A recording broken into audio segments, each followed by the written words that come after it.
Pattern की शुरुआत वहीं से होती है जब चांगसो सियोक्चोल को गैंग का बॉस बनने का ऑफर देता है, लेकिन वो साफ साफ मना करके वहाँ से चले जाता है। इधर मियोंग को दिखाते हैं जो ताएहुन की बातों को ही सोच रही होती है कि फैमिली के लिए फैसले तब लेने चाहिए जब वो जिंदा हो। तभी उसे सियोक्चोल का कॉल आता है और वो उसे मिलने के लिए बुलाता है। मियांग जैसे ही उससे मिलने आती है तो वो बताता है कि फाइनली मैंने गैंग छोड़ दी है। ये सुनकर मियांग बहुत खुश होती है और उसे हक कर लेती है। देन वो उसे उसके घर तक ड्रॉप कर देता है। तभी सियोक्चोल को उसकी गैंग के एक मेंबर का कॉल आने लगता है, बट वो पिक नहीं करता क्योंकि वो सियोक्चोल को उनकी गैंग के एक मेंबर की बर्थडे पार्टी में बुला रहा था और चांगसो के सारे लड़के वहाँ इकट्ठा हुए थे। इस वजह से ताएहुन की प्लानिंग के हिसाब से ताएहुन के लोग चांगसो के लोगों पर हमला कर देते हैं और पूरे क्लब में भगदड़ मच जाती है। ऐसा लगता है ज़ॉम्बी आउटब्रेक हुआ हो। तभी वही मेंबर वापस सियोक्चोल को कॉल करने की कोशिश करता है, बट वो अभी भी पिक नहीं करता। तभी उसकी कार के सामने ताएहुन के बॉडीगार्ड की कार आके रुकती है। तब उसे लगने लगता है कि कुछ तो गड़बड़ है और वो जल्दी से कॉल पिक कर लेता है। तब उसे पता चलता है कि ताएहुन के लोगों ने उन पर हमला कर दिया है एक क्लब में। अब ताएहुन का बॉडीगार्ड तो वहाँ से चले जाता है, बट जब सियोक्चोल भी थोड़ा आगे जाने लगता है तो एक ट्रक आकर बहुत बुरी तरह से सियोक्चोल की कार को टक्कर मार देता है और ये भी ताएहुन के एक आदमी का ही काम होता है। ट्रक वहाँ से चले जाता है। तब सियोक्चोल कार से बाहर आता है, लेकिन वहीं बेहोश हो जाता है। देन उसे डायरेक्ट हॉस्पिटल में होश आता है और सियोकी और कीहोंग उसकी चिंता करने लगते हैं, पर सियोक्चोल ठीक होता है और सियोकी से कहता है मियांग को इस एक्सीडेंट के बारे में बिल्कुल मत बताना। देन बाद में बोंगसो उससे मिलने आता है तो सियोक्चोल उससे पहले ही कह देता है कि मैं ठीक हूँ, तुम चिंता मत करो। देन वो उसे बताता है कि मैंने सीसीटीवी फुटेज चेक करा, ये सिर्फ एक simple hit and run case नहीं है, और उसे वार्न करता है कि ये एक्सीडेंट नॉर्मल नहीं लग रहा। बट सियोक्चोल उससे कहता है कि मेरा अब गैंग से कोई लेना देना नहीं है, मैंने रिजाइन कर दिया है। बोंगसो हैरानी से पूछता है सच में? तो वो कहता है हाँ, इसको एक सिंपल एक्सीडेंट समझकर छोड़ दो, मैं इसमें इन्वॉल्व नहीं होना चाहता। इसलिए अब बोंगसो उसकी बात मान जाता है और उसके जाने के बाद सियोक्चोल ताएहुन को कॉल करके कहता है कि वो जो भी प्लान कर रहा है वो रोक दे। देन कुछ दिन बाद से सियोक्चोल उस रेसिस्टेंट लीडर के साथ काम करने लगता है जिसकी जान उसने बचाई थी, और दूसरी तरफ सियोकी विदेश जाने की तैयारी करती है ताकि अपने सपनों को पूरा कर सके। लेकिन उस वजह से कीहोंग और उसके बीच टेंशन बढ़ती जाती है। आखिर दूर रहकर रिलेशनशिप निभाना जो मुश्किल था, यह सियोक्योंग को दिखाते हैं जो फिर से पड़ोस में हेयर ड्रेसर का काम शुरू करती है। तभी बोंगसो उससे मिलने आता है और दोनों बाहर बैठकर बातें करने लगते हैं। बातों बातों में वो बोंगसो को अपने कर्ज के बारे में बताती है और 300 मिलियन का कर्ज सुनकर तो उसके भी होश उड़ जाते हैं, लेकिन फिर भी वो उसकी मदद करने को तैयार होता है और कहता है मेरे पास कुछ सेविंग्स हैं और अगर मैं लोन ले लूं तो तुम्हारा घर नीलाम होने से बच जाएगा। ये सुनकर सियोक्योंग कहती है क्या तुम पागल हो गए हो, और ऐसा कुछ भी करने से वो मना कर देती है। लेकिन वो साफ साफ कहता है कि वो अब भी उसके साथ रिलेशनशिप बनाने के लिए सीरियस है। तो वो हैरानी से पूछती है आखिर मुझ में ऐसा क्या है जो तुम्हें पसंद आ गया, मैं तो एक डिवोर्स मदर हूँ। तो बोंगसो कहता है तुम मेरे लिए डिवोर्स मदर नहीं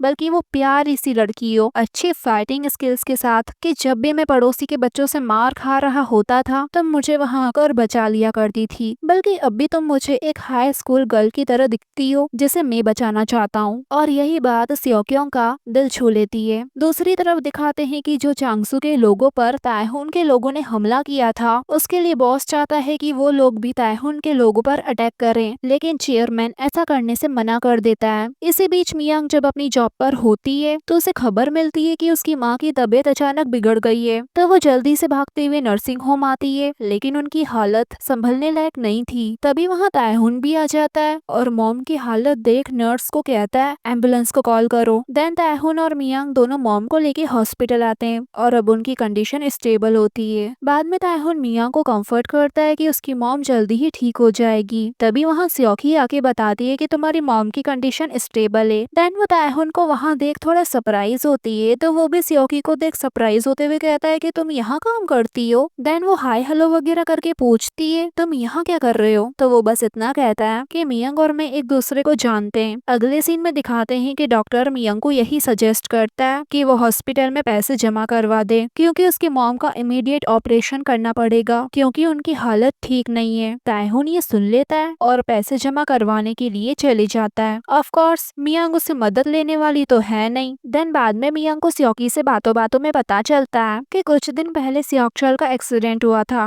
और उसको इमरजेंसी में लाया गया था, बट कोई सीरियस इंजरी नहीं थी और वो अब बिल्कुल ठीक है। लेकिन बोंगसू ने बताया कि उसे ऐसा लगता है कि वो एक्सीडेंट जानबूझकर किया गया था। अब ये सुनकर मियांग सीधा तायहुन के पास जाती है और उससे पूछती है, क्या तुमने सियोकचल का एक्सीडेंट करवाया? तो तायहुन मान भी लेता है कि हाँ, इन सब के पीछे मेरा हाथ है, लेकिन ये तुम्हारी वजह से नहीं हुआ। फिर वो ये भी कहता है कि मैं तुम्हें पसंद करता हूँ और उसे धमकी देता है कि अगर उसने सियोकचल से ब्रेकअप नहीं किया तो वो सब बर्बाद कर देगा। ये कहकर चली जाता है। दूसरी तरफ सियोकी कॉल करके अपने भाई को बताती है कि आज मियांग अपनी मॉम को लेके हॉस्पिटल आई थी और तायहुन भी उसके साथ आया था, लेकिन मुझे उससे कोई अच्छी फीलिंग नहीं आ रही थी और हाँ, उसने खुद सारे हॉस्पिटल बिल भी पे करे थे। इसलिए अब सियोकचल तायहुन को कॉल करके वार्न करता है कि वो मियांग से दूर रहे। तो तायहुन भी कहता है, मैं बस वहाँ था जहाँ तुम्हें होना चाहिए था, मैंने वही करा जो तुम उसके लिए नहीं कर सकते थे। तो ये सुनकर वो कहता है, कोई पागलपंती मत करना, और कॉल कट कर देता है। और फिर मियांग और उसकी मॉम से मिलने चले आता है और मियांग को कंफर्ट करता है, बट वो चुप ही रहती है सारा टाइम। देन उसके जाने के बाद मियांग अंदर से बहुत कंफ्यूज हो जाती है और घर आकर भी उसे तायहुन की बातें याद आ रही होती है। अगले दिन सियोकी अपनी एफडी को तोड़ देती है जिसमें करीबन 100 मिलियन वॉन की सेविंग हो चुकी थी। मतलब उसने अपने सपनों के ऊपर अपनी फैमिली को चूज करा। तो वहीं हॉस्पिटल का डायरेक्टर की होंग को कहता है कि वो सियोकी से ब्रेकअप कर ले और बदले में वो उसे पूरा फुल सपोर्ट देने का वादा करता है कि वो उसको एसोसिएट प्रोफेसर से फुल टाइम प्रोफेसर बनाकर ही दम लेगा। अब की होंग का इस बात को लेके दिमाग खराब हो जाता है कि वो सियोकी को चूज करे या अपने करियर को। तो वहीं मियांग फैसला करती है कि सियोकचल की सेफ्टी के लिए उसे दूर होना पड़ेगा, इसलिए वो सारा दिन उसके मैसेजेस और कॉल को इग्नोर करती रहती है और लास्ट में एक झूठा मैसेज भेज देती है कि वो मॉम की वजह से बहुत बिजी है। देन रात को सियोकचल मियांग के घर उससे मिलने आता है, बट वो गेट नहीं खोलती। तो सियोकचल को लगता है कि वो घर पर नहीं है, इसलिए वो वहाँ से सैड होकर चली जाता है। लेकिन मियांग भी उतना ही दुखी थी। देन वो तायहुन को कॉल करके कहती है कि मैं उससे ब्रेकअप करने के लिए तैयार हूँ, बस वो सियोकचल को अकेला छोड़ दे। तो वो भी कहता है ठीक है, मैं अपना ये वादा जरूर निभाऊंगा। देन मियांग कॉल करके सियोकचल को पार्क में मिलने के लिए बुलाती है। सियोकचल तो खुश हो जाता है, बट जब मियांग उससे मिलने आती है तो वो उसे साफ साफ कह देती है कि मैं तुमसे ब्रेकअप करना चाहती हूँ। ये सुनकर तो सियोकचल हैरान हो जाता है और उसका दिल टूट जाता है। लेकिन मियांग के लिए भी ये सब करना आसान नहीं था और इसी मोमेंट पर ये पार्ट पूरा होता है गाइस।